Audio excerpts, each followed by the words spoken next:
मंडळी, शहापूर एक असं गाव ऐतिहासिक आणि व्यापारी वर्गासाठी एक चर्चेचा विषय ठरत आहे.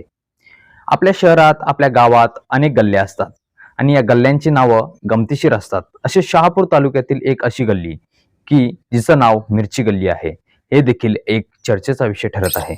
मिरची गल्ली ही केवळ बाजारपेठ नसून आपल्या संस्कृतीचा इतिहास तिथे दडलेला आहे. या माहितीचे सर्व श्रेय नारायण राव यांना जाते. या व्हिडिओच्या माध्यमातून मंडळी अंधारातील इतिहास खरं तर आपण उजेडात आणतोय. नमस्कार, मी गणेश तुपे आणि मंडळी आपण पाहत आहात GT इन्फो चॅनल. झालं असं की माऊली किल्ल्याच्या पायथ्याशी माऊली हे गाव वसलं होतं. त्यातील बहुतांश लोक हे शहापुरात स्थलांतरित झाले. आजही माऊली किल्ल्याच्या पायथ्याशी आपल्याला घराचे पाया, विहिरी, मंदिरे आजही त्यांच्या पाऊलखुणा तिथे अस्तित्वात आहेत.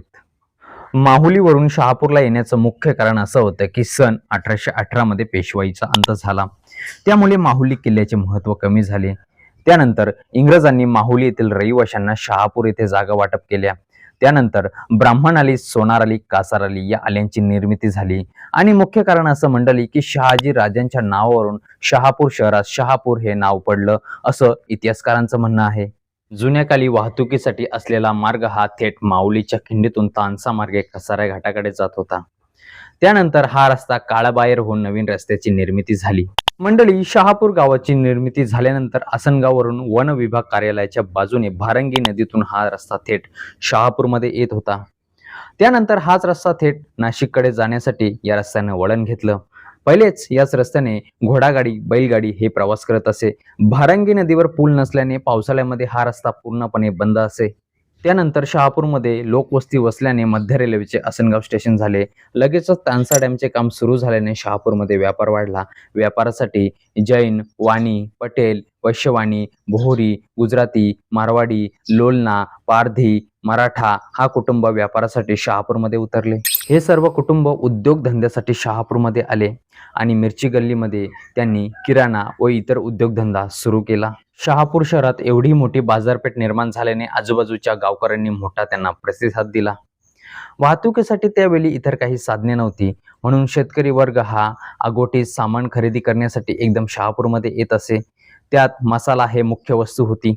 मसाल्यासाठी लागणारा मुख्य घटक म्हणजेच मिरचीच होय. त्यामुळे याच गल्लीमध्ये मिरचीचा घाऊक व्यापार चालत असे. अहो ते सोडा, सकाळच्या वेळी या गल्लीतून जरी आपण प्रवेश केला तरी हवेत पसरलेला उग्र वास कोणालाही शिंका आणण्यासाठी भाग पाडायचा. त्यामुळे मिरचीचा वास येणारी गल्ली असं म्हणता म्हणता याच गल्लीला मिरची गल्ली हे टोपण नाव पडलं आणि पुढे हेच नाव मिरची गल्ली म्हणून अधिकृत झालं. म्हणूनच या गल्लीला मिरची गल्ली म्हणतात. तर मंडळी, आपण धावपळीच्या युगात जरी मिरची गल्लीतून आताही जरी जात असलो तरी मिरचीचा वास जरी नसला तरीही इथला इतिहास हा तिखट आठवण नक्कीच मात्र करून देतो. तर मंडळी, इतकी वर्ष अंधारात राहिलेला इतिहास तुम्हाला कसा वाटला हे कमेंट बॉक्समध्ये कमेंट करायला तर अजिबात विसरू नका.